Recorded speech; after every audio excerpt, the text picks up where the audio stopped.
Bueno, muy buenas noches, queridos amigos. Como todos los miércoles a las 20 horas, tenemos aquí de la mano del licenciado Horacio Gallo el taller sobre miedos. Y hoy, miren si hay un tema importante para hoy, el miedo al ridículo. Así que está ahí Horacio preparado para hablarnos a todos los que estamos conectados y a todos los que van a ver después este video en el canal de YouTube también. Un tema nuevo, una faceta nueva, como dice él, ¿no? Del miedo, el miedo al ridículo. Horacio, bienvenido y estamos en tus manos. Bueno, muchas gracias por la invitación. Bueno, muy contento de estar acá. Bueno, vamos entonces a hablar sobre el miedo al ridículo y es importante, ya primero, más que nada, dar como una línea al principio, como digo, psicológica, y después vamos buscando la cuestión más desde la cuestión bíblica. Así que bueno. Bueno, el miedo al ridículo está muy relacionado con la vergüenza, que vamos a entrar un poquito de lleno primero sobre el tema de la vergüenza, ¿no? ¿Qué es la vergüenza? Bueno, sabemos que es una emoción, que es un sentimiento por el cual uno tiene cierta expectativa, ¿no? De lograr, expectativa de alcanzar algo, tiene el objetivo de desarrollar, llegar a cierta performance, tiene que ver con las expectativas, ¿no? Y no alcanzadas esas expectativas, es una falla en ese no alcanzar, justamente aparece la vergüenza, ¿no? No sé si se entiende hasta acá lo que le quiero decir. Me pregunto, pero bueno, para dar un ejemplo, yo tengo cierta expectativa en cuanto a la hora de una nota, evaluación que tengo que dar, y, por ejemplo, una evaluación oral, y una vez que hago esa evaluación oral, no alcanzo esa expectativa y en vez de sacar el 10, me sacó un 3. Entonces, con el 3, con el aplazo, sobreviví justamente la emoción de la vergüenza, digamos, ¿no? Pretender alcanzar o estar en un determinado nivel, a una determinada expectativa, a una determinada performance, que al no se desarrolla justamente este sentimiento, ¿no? Es un sentimiento que, una sensación de falla, diríamos, ¿no?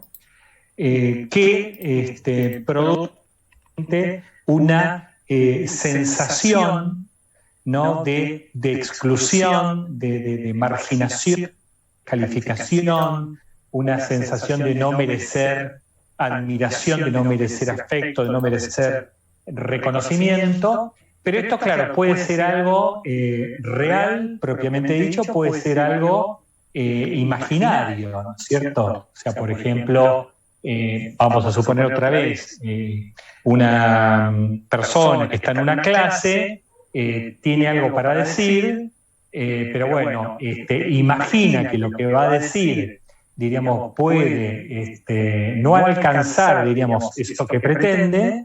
Entonces imagina una serie de reacciones por lo cual se siente inhibida, ¿no? Y entonces no pone en palabras eso que había expresado. Acá la cuestión es imaginaria, ¿no? La cuestión real es que justamente expresa justamente lo que dice y puede recibir cierta censura, cierta opinión contraria que lo que yo les acababa de decir, ¿no? Esta sensación de no reconocimiento, de exclusión, de marginación, de descalificación. O sea que esto puede ser, la vergüenza puede ser real, la vergüenza puede ser imaginaria, Y si podríamos decirlo de otra manera, yo les podría decir que hay un avergonzado, existe un avergonzador, podríamos decir, ¿no? Pero el avergonzador muchas veces puede ser externo, pero muchas veces puede ser interno, ¿sí? Hay avergonzadores externos y hay avergonzadores internos. Esto como para explicar las cuestiones ¿no? de la vergüenza en términos reales y la vergüenza en términos más imaginarios. ¿Se entiende hasta acá? Es muy importante que me hagan preguntas para ver si quedó claro esta cuestión de la vergüenza desde el punto de vista psicológico, como se lo acabo de explicar.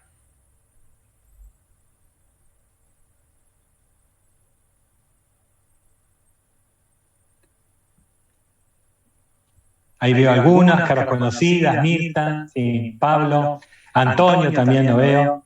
Bien, ¿alguna que esto quedó confuso? Díganme que no hay problema, ¿eh? Hola. Hola. Yo quería hacer una consulta. Sí. ¿Qué relación puede tener la vergüenza con la culpa? Porque a mí me pasó un hecho donde pero fue externo, que me hicieron algo y yo sentí vergüenza, pero combinado con culpa. Sí, bueno, Pita, a veces las emociones hacen pareja, ¿sí? ¿Se acuerdan que a veces podemos encontrarnos que el enojo hace pareja con la tristeza, a veces el enojo hace pareja con el miedo, y a veces la vergüenza también hace pareja con la culpa, ¿no? Como que se empiezan a entrelazar emociones, ¿sí? Pero tiene obviamente relación porque a lo mejor esa expectativa es, al no alcanzarla, ¿no? Podés sentir que estás fallando de alguna manera con alguien o con algo y tener ese sentimiento de culpa. Pero acá hay que aclarar algo que es muy importante, ¿no? Porque cuando hablamos de culpa, hablando de cuando hay una transgresión. Y acá también hay que ver si la culpa que sentimos es una culpa racional o es una culpa irracional. O sea, muchas veces sentimos culpa cuando en realidad no hay motivo para sentirla, ¿sí? Nos confundimos, ¿sí? O sea, la culpa es un sentimiento que a mí me indica que yo transgredí cierta norma, cierto principio, cierto mandamiento. Entonces me alerta de la transgresión y me moviliza a través de la culpa a la reparación. O la culpa mueve a la reparación, obviamente con dolor, pero la culpa no me mueve a la tortura, al castigo, ¿no? Interno. La culpa torturadora, si ustedes me dirían desde el punto de vista evangélicamente hablando, la culpa busca ser una culpa reparadora, ¿no? No busca ser una culpa torturadora. Aunque muchas veces tenemos más la vivencia de la culpa torturadora que de la culpa reparadora, ¿no? Pero la culpa torturadora, que eso quizás lo podemos hablar como en otro taller, el tema de la culpa, ¿no? La culpa torturadora es muy desintegradora, por eso muchos decimos que la culpa torturadora es diabólica en el sentido de lo que etimológicamente quiere decir diablo. Diablo quiere decir el que divide, el divisor. Entonces la culpa torturadora te va dividiendo, te va despedazando interiormente y no necesariamente esa es la culpa que quiere Dios, sino que la culpa que quiere Dios es el reconocimiento y la búsqueda de reparación. Obviamente ese reconocimiento se da a través del dolor. Entonces yo no sé si fui muy largo, pero vaya acompañada de la culpa, de vergüenza, pero puede que esa culpa en realidad sentida no responda, diríamos, a la realidad porque no hay ninguna transgresión a ningún principio, a ninguna norma, a ningún mandamiento. ¿Quedó claro? Sí, igual yo refería como a la culpa, a yo sentirme culpable por la situación. O sea, porque hubo situación que me generó vergüenza a mí, ¿no? De unas cosas que me pasaron con otras personas. Y a la vez yo me sentí culpable de esta situación. Y sentía las dos cosas a la vez, la vergüenza y la culpa. Es muy difícil. ¿Cómo es tu nombre?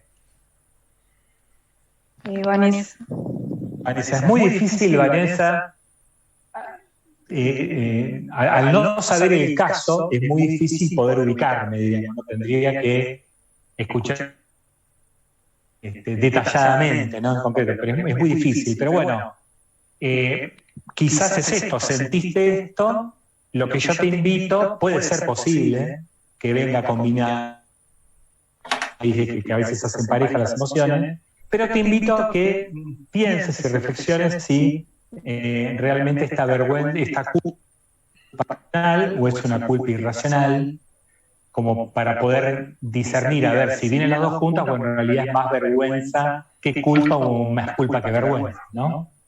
Hasta ahí es lo que te puedo decir porque no conozco en detalle la situación, pero igual valido obviamente lo que sentís, ¿no? Pero bueno, volviendo al tema de la vergüenza, en la vergüenza o en el miedo al ridículo, hoy es algo que nos paraliza, algo donde es una emoción donde sentimos que perdemos el honor, que perdemos el reconocimiento, y responde a una necesidad primitiva de estar bien parados frente a los otros, ¿no? Sé que la palabra vergüenza etimológicamente quiere decir cubrir algo, velar algo, ¿no? O sea, la vergüenza tiene que ver con esto de que no queremos ser mirados, no queremos ser mirados, ¿no? Entonces mucho tenemos frente a la vergüenza como una estrategia evitación, ¿no? Autores que hablan de como de tres tipos de vergüenza, un estado depresivo de vergüenza, o sea, cuando yo siento vergüenza me deprimo. Hay otros que hablan de miedo a la vergüenza, ¿no? que el tener miedo justamente a la vergüenza lo que hace es que justamente no confronte, no enfrente determinadas situaciones, ¿no? Y hablan de actitud de vergüenza como algo protector, ¿no? Muy similar con lo que acaba de decir recién, ¿no? El prototipo, diríamos, en el imaginario de la vergüenza justamente tiene que ver con la desnudez, vergüenza, pero tanto corporal como también a veces del alma, ¿no? A veces desnudar la propia alma justamente nos avergüenza porque no queremos que nos vea, porque acá importa mucho, importa muchísimo lo que el otro puede pensar, lo que el otro puede evaluar, lo que el otro puede decir, ¿no? Bien, entonces está como muy sobrevaluada la opinión del otro por sobre la mía, ¿no? Fíjense que este miedo al ridículo tiene que ver con el miedo que vimos la vez anterior, que yo le decía que tenía mucho que ver porque acá siempre o casi siempre aparece un otro y a veces ese otro no es un otro externo sino un otro interno, ¿no? Una instancia dentro del psiquismo, un avergonzador dentro del psiquismo que me tortura. A ver, un detalle más a nivel psicológico para pasar después a la cuestión más bíblica, ¿no? Y después pasar a las preguntas, ¿no? La vergüenza, sentir vergüenza, ¿es algo bueno o es algo malo? Ya les dije yo, y lo vuelvo a insistir, que no hay que pensar la vergüenza en términos morales como buenos o como malos. Estamos diseñados para sentir vergüenza y por algo será, ¿no? Desde nuestra perspectiva como creyentes, si Dios nos dotó de la vergüenza, es porque realmente por algo será y Él sabe, ¿no? Por eso es nuestro creador, ¿no? Lo que quizás no podemos todavía decodificar es lo que la vergüenza nos está informando, ¿no? La vergüenza nos está diciendo, y acá voy a lo que recién me preguntaba Vanessa, hablábamos con Vanessa, como hay una culpa torturadora y hay una culpa reparadora, hay una vergüenza, diríamos, torturadora, y hay una vergüenza que en realidad busca aprender, ¿sí? Toma la falla como un aprendizaje, ¿sí? En esta línea estaríamos más desde la vergüenza saludable, ¿no? O sea, muchas veces yo siento vergüenza porque no me comporto como esperaba o no me comporto como otros esperaban, no alcancé lo que esperaba, no alcancé lo que los otros esperaban, ¿no? Se ha dado cierta falla entre lo que me propuse y la realidad, y eso, justamente esa falla, lo que debe para nosotros es como aprendizaje, no como tortura, ¿se entiende? Dios nos dotó justamente de la vergüenza para que reparemos, ¿no es cierto?, en las fallas, para que reparemos en el error y que aprendamos justamente, ¿sí? ¿Entiende, no? Obviamente que el sentimiento de vergüenza es muy, cuando lo vivimos desde la vergüenza torturadora, muy perturbador, disfuncional, pero como yo digo, como un aprendizaje del error, puede ser justamente muy funcional, puede ser muy valiosa y puede ser también como muy necesaria, ciertamente, ¿no? Bien. Buenas noches. Vamos, dale nomás. Sí. Sí. ¿Qué diferencia hay entre vergüenza y frustración? Porque en el ejemplo de que me quiero sacar y me saqué un 3, a mí me daría más frustración que vergüenza. O enojo, a lo sumo.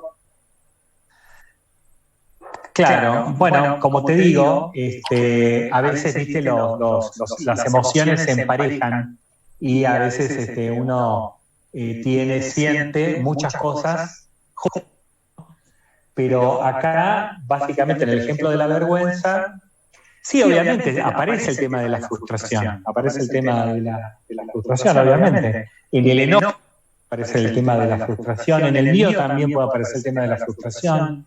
No, pero que en el miedo, por ejemplo, vos vas a decidir hacer algo, te agarró miedo y te vas, y bueno, podés sentir frustración, pero también vergüenza, porque la expectativa que vos tenías era de enfrentamiento, o sea, se van mezclando, ¿no? Pero bueno, básicamente, para que no se mezclen mucho, tiene que ver con una performance, por ejemplo, a ver, la vergüenza a veces está muy de lado de ciertos códigos, ¿no? Códigos propiamente culturales, ¿no? Por ejemplo, bueno, esto hoy por hoy puede ser cuestionable, ¿no? Pero pone, no sé, un casamiento, ¿no? Vos, el casamiento de una hija, de una sobrina tuya, bueno, entonces vos pones la tarjeta, bueno, vengan con traje, ¿no? Y aparece uno, ¿no es cierto?, de los invitados con short y remera, ¿no? Entonces, claro, obviamente, quizás esta persona no reparó al leer, o a lo mejor le dijeron, no, anda muy informal, que es algo entre casa, y cuando ve todo eso siente vergüenza, ¿no? ¿Por qué? Porque la expectativa que tenía, la performance lo que le esperaba era, bueno, estar, diríamos, acorde con la situación, pero después se dio cuenta que no estaba acorde con la situación, ¿no? Y claro, aparecen las miradas, ¿no? Aparecen los comentarios, aparecen las risas, y bueno, podría, diríamos ahí, justamente generarse, diríamos, ese sentimiento de vergüenza, o no, ¿no? O no. ¿No? De hecho, no me acuerdo quién fue de un actor que fue ahí al cumpleaños de la China Suárez y se fue en shortcito y remera. todo despeinado, y la verdad que no tuvo ningún tipo de vergüenza, ¿no? Pero bueno, digo, esto lo pongo así como un ejemplo que sería, ¿no? Pero ustedes pónganse en situaciones donde han sentido vergüenza y fíjense que hay siempre hay un otro, ¿no es cierto?, que evalúa, o puede haber un otro también interno también que evalúa, ¿no? Porque hay avergonzadores externos, pero hay avergonzadores internos, ¿no? Fíjate que vos, después de una situación como esta, podés decirte, pero ¿cómo puede ser? ¿Pero cómo no leí lo que decía la tarjeta? ¿Pero cómo me voy a aparecer en shortcitos? ¿Pero qué, no? ¿Qué vergüenza pasé? Todos me miraban, todos se reían, todos, ¿no? En ese sentido, diríamos, ahí estamos hablando de un avergonzador interno, ¿no? Pero también puede haber avergonzadores externos, ¿no? Que vengan y te digan, pero ¿cómo te aparece el shortcito? No sé que sos una desubicada. ¿Cómo mirá todo el mundo acá está, viste, de traje con vestidos, y vos te aparecés con, digo, que sos una desubicada, ¿no? Y bueno, obviamente ahí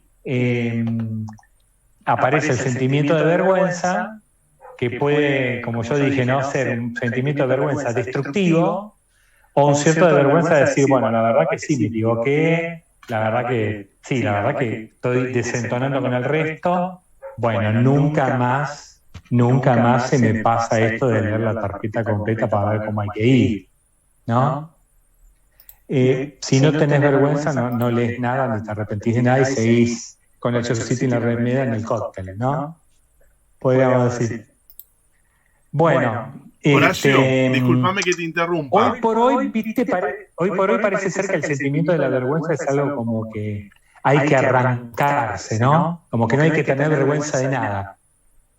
Yo no digo, ¿no? Porque es un sentimiento bueno, ¿sí?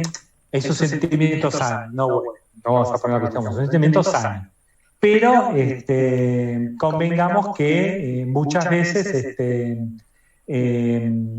quedamos atrapados a veces, que ahí se entran a mezclar las cosas, ¿no? Como en una falta de libertad, ¿no? En sentimiento de vergüenza, ¿no? A veces es más falta de libertad que de vergüenza, ¿no? Y si miramos el Evangelio vamos a ver que Jesús fue un hombre libre, ¿no? Que nos invita a ser libre, ¿no? Sobre todo a la hora de expresar lo que pensaba, lo que sentía, lo que proponía, lo dice, ¿no? No tiene ningún reparo a decirlo frente a Herodes, no tiene ningún reparo a decirlo frente a Pilato, ¿no? Por eso digo, a veces que hay que ver si la vergüenza es una vergüenza auténtica o es una vergüenza que en realidad encubre cierta falta de libertad, cierta falta de coraje. Si ahí me iban a preguntarlo, yo... Horacio, discúlpame que te interrumpa. Ahí te decía que Alberto levantó el iconito de la mano, pero de paso aprovecho a recordarle a todos que no hace falta que ponga el iconito de la mano, porque a veces ni el expositor lo ve y a veces nosotros tampoco. Directamente cuando quieran hacer una pregunta, prendan el micrófono cuando Horacio termine de hablar y le hacen la pregunta, ¿sí? No hace falta que usemos el levantar la mano. Así que, Alberto, podés prender el micrófono y preguntarle a Horacio, no hay ningún problema. No, un poco, cuando pensaba hacer la pregunta, un poco lo contestaste, Horacio, el tema de esos formatos externos e internos del... bueno, en definitiva, yo lo que quería decir es que a veces se puede sentir vergüenza con culpa o se puede sentir sin culpa, sin cola sucia, digamos. Está bien, es lógico, natural. ¿Cómo se hace para discernir eso?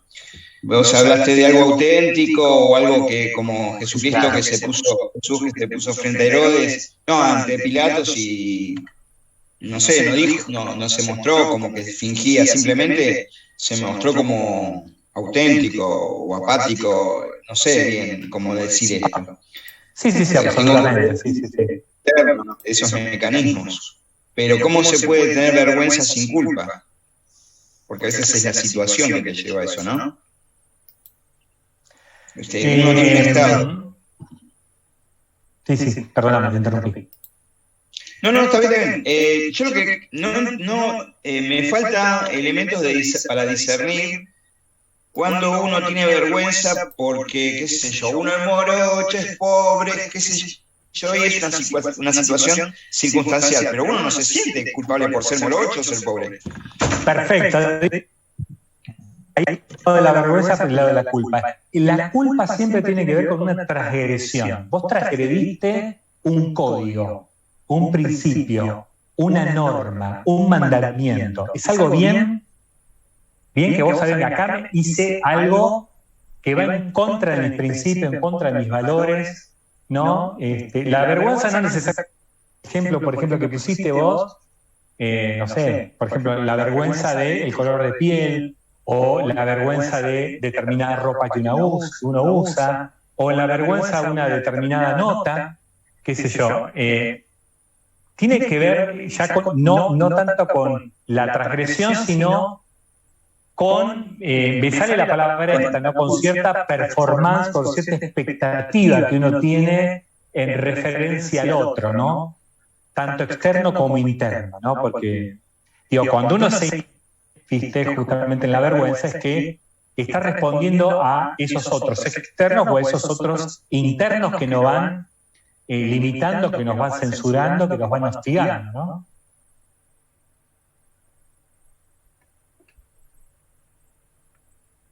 Ahí no te escucho. Claro, me falta manejo de este tema. Es la culpa y la aceptación. Claro. La culpa tiene más que ver con esto de... Sí.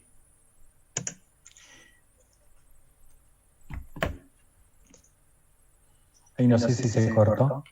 Uy, bueno, me cortó la imagen, pero todavía me falta manejo de esto. La culpa y la situación es en el marco de la conciencia, creo yo. Es un mecanismo de defensa, sí, estoy de acuerdo. Pero me falta la verdad que te falta manejo porque nos falta manejo. Porque la inteligencia emocional, viste, no nos formaron para desarrollar la inteligencia emocional. Entonces por eso estamos desentrañando el tema de las emociones, viste. Y el miedo es una de ellas, ¿no? Una emoción fundamental, pero viste que yo dije recién que a veces no logramos decodificar con precisión lo que la emoción nos está informando. Por eso algunos autores hablan, y yo adhiero, de analfabetismo emocional, que hay mucho analfabetismo emocional. Y bueno, esto es una manera de alfabetizar las emociones, ¿no? Pero bueno, vos fíjate en el ejemplo este del color de piel, no hay transgresión alguna. ¿Qué transgresión tenés vos por tener el color de piel que tenés, o la condición social que tenés, o la ropa que usás? No hay ninguna transgresión, a ningún código, a ninguna norma, a ninguna moral. ¿Verdad?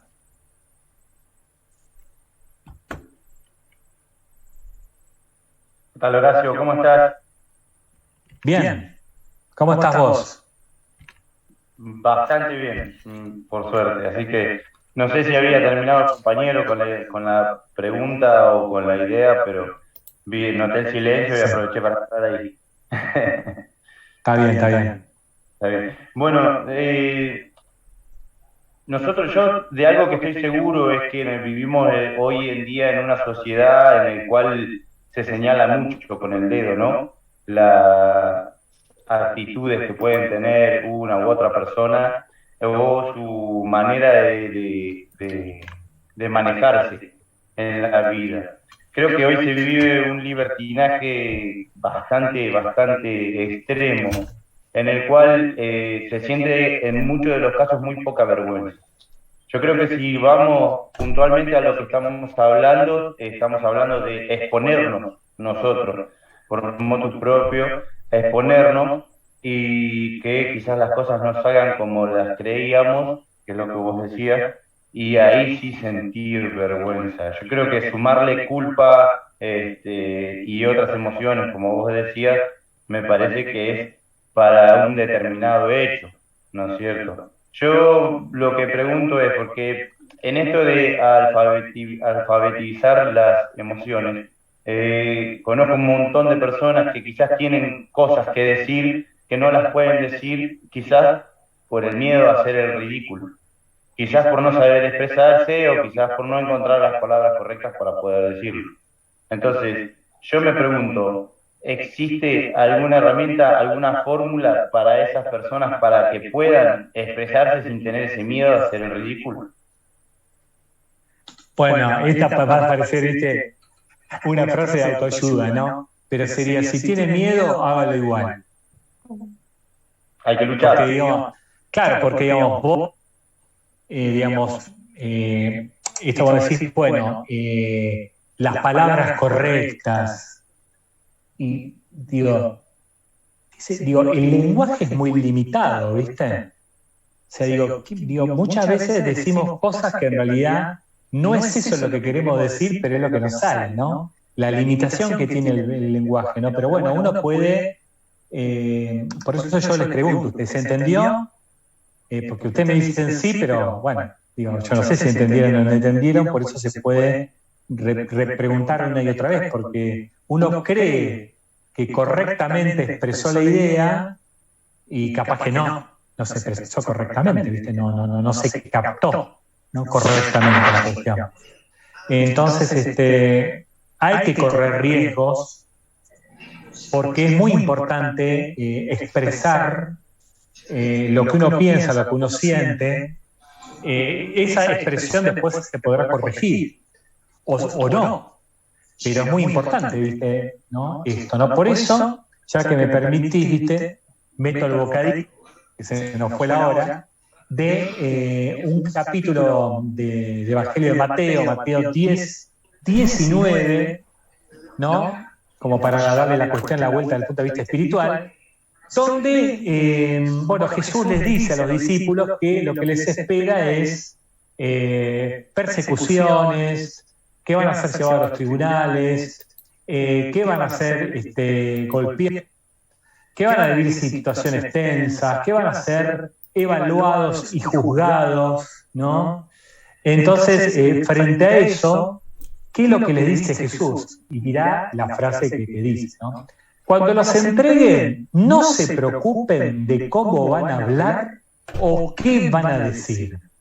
Lo que deban decir se les dará a conocer en el momento, porque no serán ustedes los que hablarán, sino que el Espíritu de sus padres hablará en ustedes.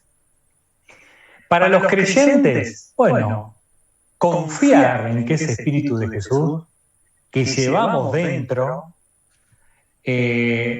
nos va a asistir.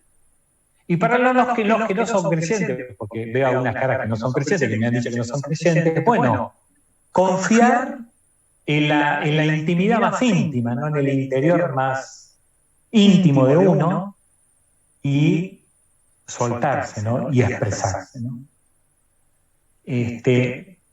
Tanto de un lado como del otro, la invitación justamente es a hacer frente, ¿no?, a no darle tanta importancia a la evaluación, al juicio, al comentario del otro, sino ser auténticos con nosotros mismos, ¿no? Esto es lo que pienso, esto es lo que siento, lo expreso, puedo después modificar lo que expresé, puedo después reconocer en base a lo que otro me dice que mi expresión no está ajustada, pero lo importante es hacerlo, ¿no? Por eso digo, si tiene miedo, hágalo igual, porque si no, es como que la tos sigue, es como que quedamos atrapados, diríamos, en el otro, ¿viste? Como que el otro pasa a ser el soberano de nuestra vida.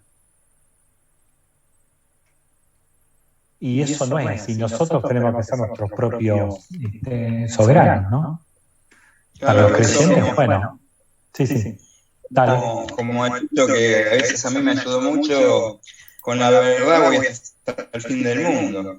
Si uno está convencido que va con la verdad, no hay situación con la que uno sea incapaz de enfrentar. Es esa convicción que claro, es honesto.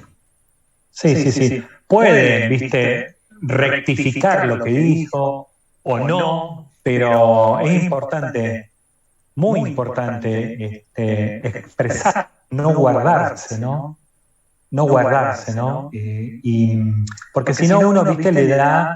yo no digo que no importe el otro. Yo lo que digo es cuando uno le da demasiada importancia al otro, de manera tal que yo quedo absolutamente inhibido, ¿no? Y eso no está bueno. Ojo que también, en esto, Alberto, a veces el inhibidor interno, ¿no? Cuando yo he tenido una situación, una vivencia, ¿no? Donde me han hecho avergonzarme mucho, ¿no? ¿No? Mucho, ya el avergonzador es interno. Pero, ¿cómo podríamos decirlo? Utilizar a ese avergonzador interno, ¿no? Como diciendo, bueno, marcame el déficit, marcame, pero no me humilles, ¿no? Porque a veces justamente el avergonzador es humillante. Y no es la idea. A mí me falta tacto, por ejemplo. Me carezco de tacto, es decir, a veces no mido consecuencias porque no tengo filtro y te lo digo de la forma más cruda, pero así como no tengo filtro para eso, no tengo filtro como para exponer mis propias miserias. Eso en algún momento de mi vida me ayudó y mucho, pero hoy en día para la convivencia requiero de cierta diplomacia, ¿no? Pero no sé, estoy en eso, estoy tratando, a los 62 años estoy tratando de reinventarme en ese marco. A veces es difícil la convivencia con ese tipo de actitud. Obvio. Por empezar con uno mismo, así que con los otros. Sí, y aparte. Pero bueno, que trates de reinventarte a los 62 años. Genial, Alberto. Genial. Hay muchos que no. Sí, que a los 62 no tienen nada que reinventar, o a los 50, o a los 40, a los 30. Pero que tenga. Que vos, porque vos te das cuenta, viste, que hay un déficit. Te das cuenta que hay un déficit, te das cuenta que hay que seguir aprendiendo, ¿no? Te das cuenta de que es necesario el filtro, ¿no?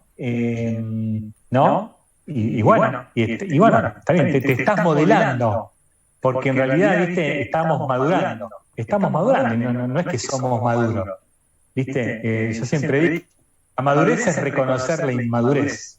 La persona madura reconoce sus aspectos inmaduros, porque hay aspectos inmaduros y hay aspectos maduros, pero no hay personas ni totalmente inmaduras ni totalmente maduras. Sí, para mí la frase que a mí me tocó para tomar ese tipo de actitudes es que la sabiduría es la conciencia de la ignorancia. Entonces más o menos va en esta línea de razonamiento. Bueno, pero igual, no es fácil. No es fácil para nada. No, para nada, absolutamente. Bueno, se nos fue un poquito el tiempo, no sé si hay alguna pregunta que me quieran hacer, pero bueno, yo hice la cuestión psicológica y después la apoyatura bíblica que justamente nos impulsa a vencer, digamos, la vergüenza. O sea que la estrategia, diríamos, de Jesús no es para nada evitativa, sino al contrario, ¿no? De confrontar, ¿no?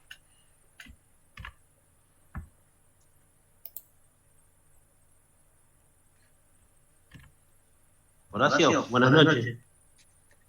¿Cómo estás? Bien, ¿vos? Bien. Ahí un poco el qué dirán creo que es lo que más marca la vergüenza, lo que más, ¿no? Ese miedo que da la vergüenza. Llevándolo a lo que leías recién de Jesús, que decía, Jesús usa la vergüenza como algo bueno. O sea, no tengan vergüenza y déjense llevar por lo que dice.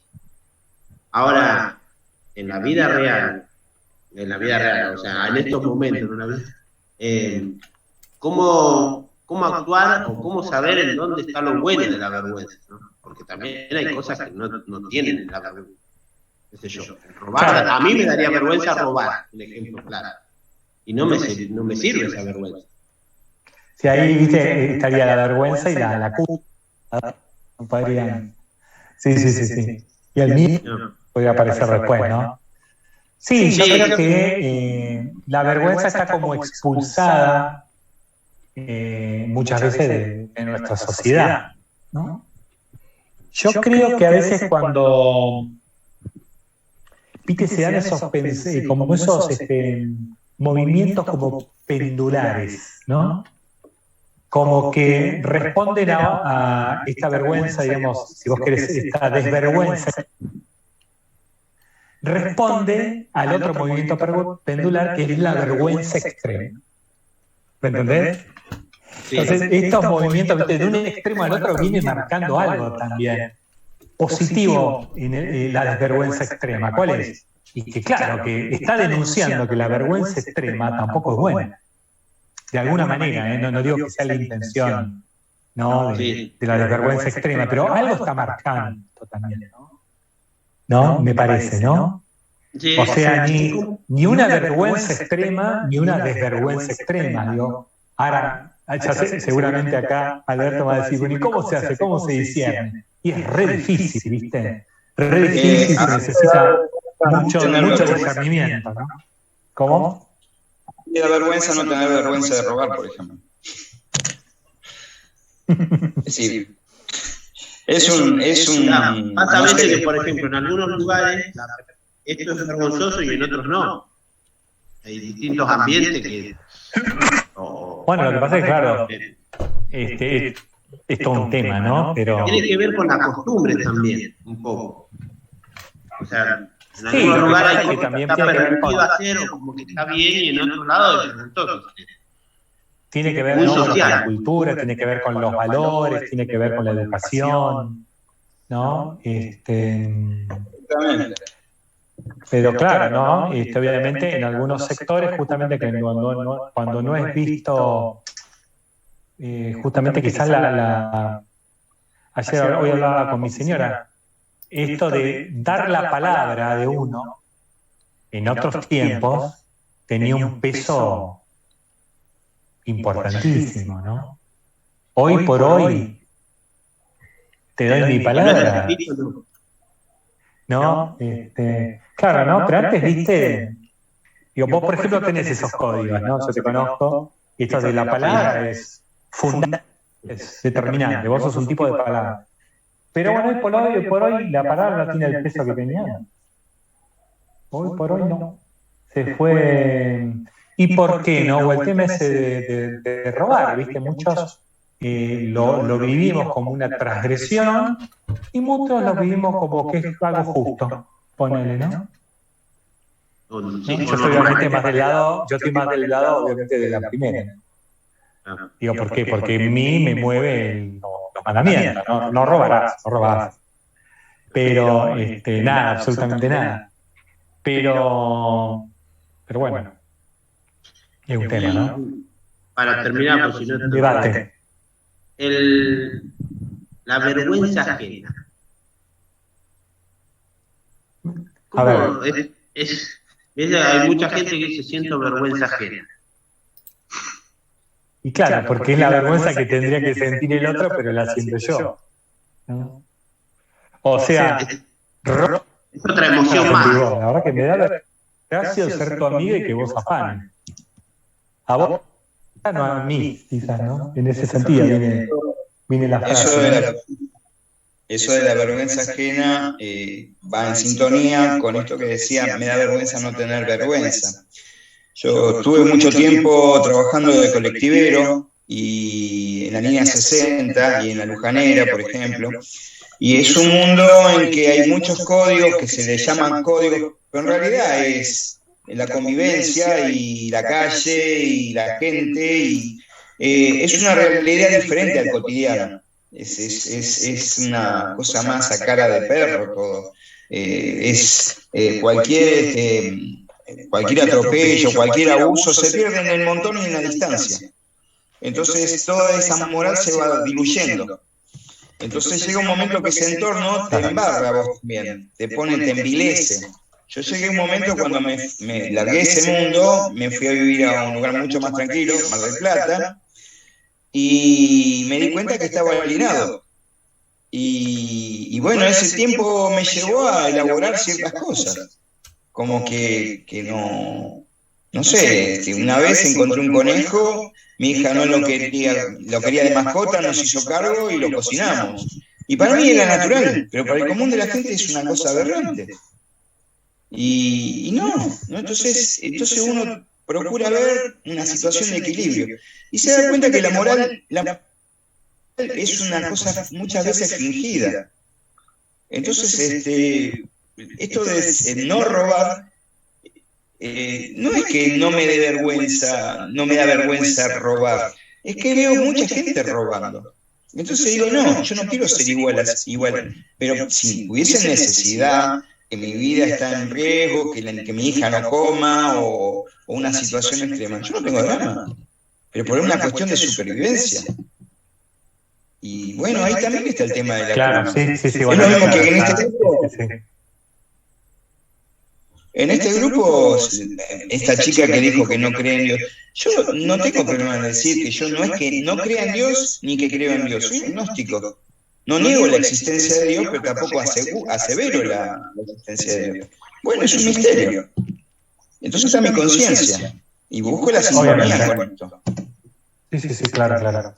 Sí, bueno, en este caso, ¿viste? Cuando vos pones el ejemplo de una cuestión de extrema necesidad, bueno, ahí cambia la cuestión, está hablando de una necesidad, ¿no? Y ya, bueno, es otra cosa, ¿no?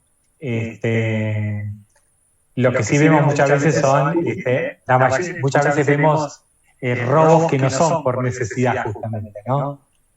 Efectivamente, pero no tan puro. Es decir, yo estoy diciendo un marco referencial, pero en honor a la honestidad, no soy tan puro, no soy así. Sí, puede ser que haya una leve posibilidad de que no tenga que robar, pero en esa instancia capaz que no dudo.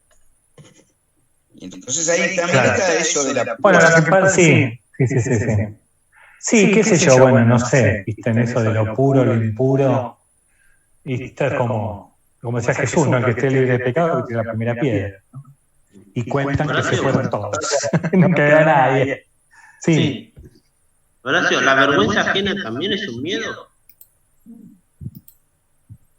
No, la vergüenza ajena justamente es, viste, como que hacerse cargo de lo que otro debería sentir, ¿no? Que te afecte lo que al otro le debería afectar y en cierta manera te decepciona, te desilusiona, te defrauda, porque justamente muchas veces la vergüenza ajena está relacionada con vínculos que vos tenés, ¿no?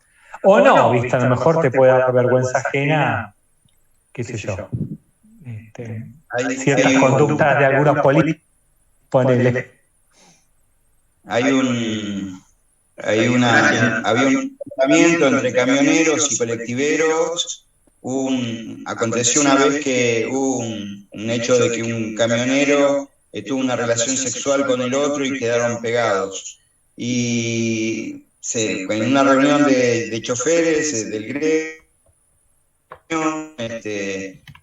los choferes se sentían avergonzados, una vergüenza ajena por ese hecho.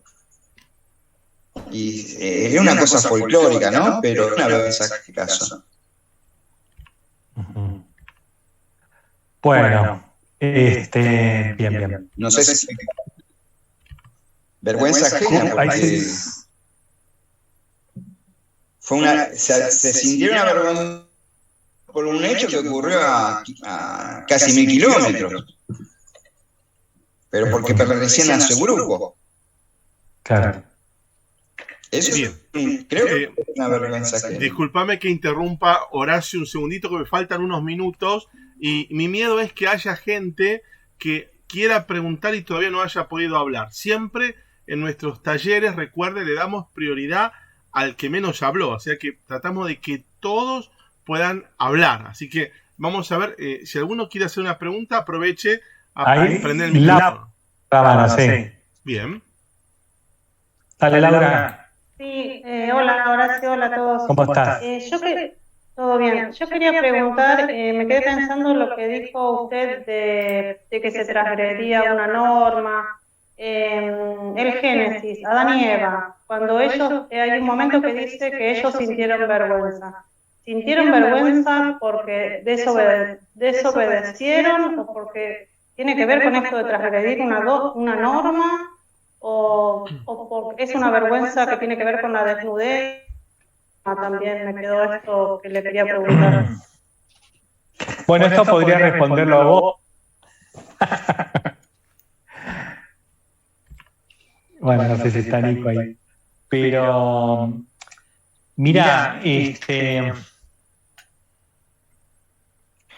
a ver, lo que pasa es que ahí, claro, se vuelven a sentirse, analizando, diríamos, hay una transgresión que es justamente Dios prohíbe comer de un árbol en particular. ¿No? Entonces, por un lado, la transgresión, por un lado está la culpa, y por otro lado, la vergüenza en el sentido de ante los ojos de Dios, o ante lo que Dios esperaba, ¿no? De ellos, ¿no? Y entonces, obviamente, al marcarles, digamos, la transgresión, sienten juntamente esa cuestión de esa cuestión dolorosa, ¿no? De la falla misma, ¿no? Y sienten justamente, ¿cómo podríamos decir? Se sienten como excluidos, diríamos, ¿no? Esa sensación de exclusión, ¿no? De no alcanzar, diríamos, lo que Dios pretendía. Más que nada yo por ese lado, diríamos, ¿no? Lo vería. Pero, bueno, es a veces muy difícil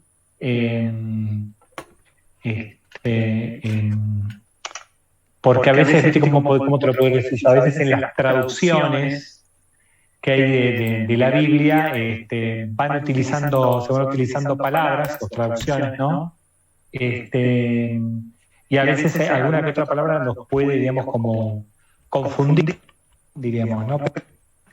Estaría más justamente como estas dos cuestiones, ¿no? Por un lado la transgresión y por otro lado la vergüenza de no haber alcanzado lo pretendido por ese gran otro que es Dios, ¿no?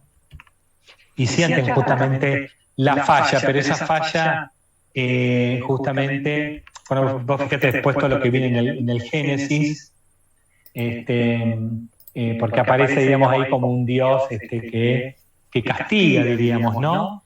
Trabajarás con el sudor de tu frente, pero bueno, siempre hay que acordar, cualquier cosa vos decímelo, Nicolás, que estamos hablando del Antiguo Testamento y hay una imagen de Dios en el Antiguo Testamento que es una imagen totalmente diferente a la del Nuevo Testamento, totalmente diferente.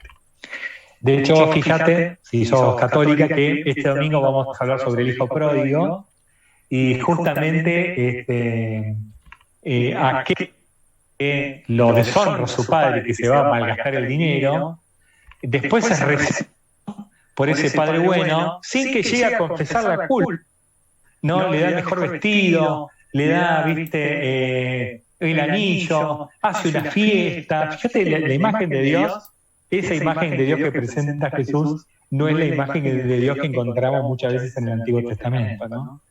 Entonces, es bueno leer el Antiguo Testamento, pero contrastando con el Nuevo Testamento, que es Dios Jesús, ¿no? Por eso yo también le decía acá, a Mar o a Alexia le decía, fíjate que muchas veces nosotros tenemos una imagen de Dios quizás más del lado del Antiguo Testamento, inclusive en nuestras iglesias, que la imagen de Dios que Jesús nos presenta, que invita a volver una y otra vez el Papa, por ejemplo. Volvamos a Jesús.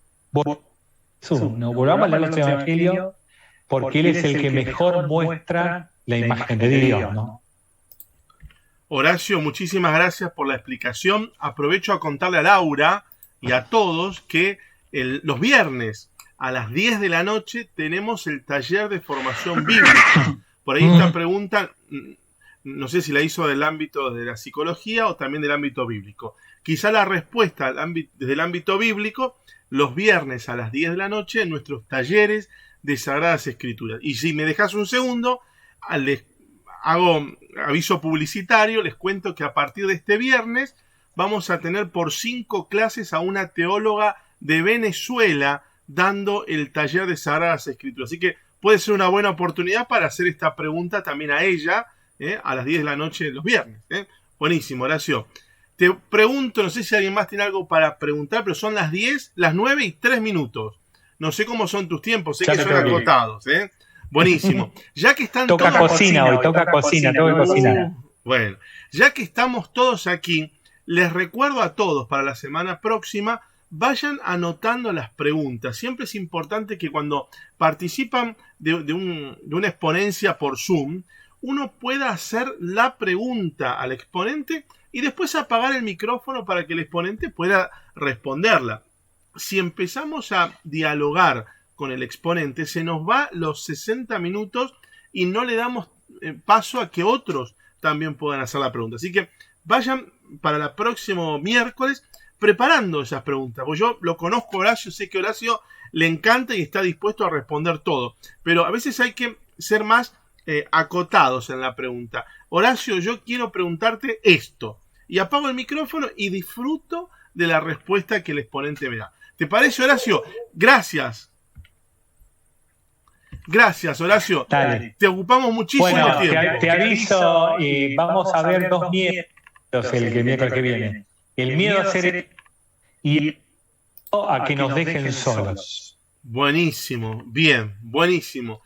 Nos vemos entonces el próximo miércoles en este taller de miedo. Ahora, los que quieran quedarse, no se muevan de ahí porque tenemos el taller de acompañamiento espiritual como todos los miércoles a las 9 y a las 10 tenemos el taller de liturgia y sacramentos, así que está imperdible. Muchísimas gracias a todos. Gracias, Horacio. Chao, nos vemos. Chao.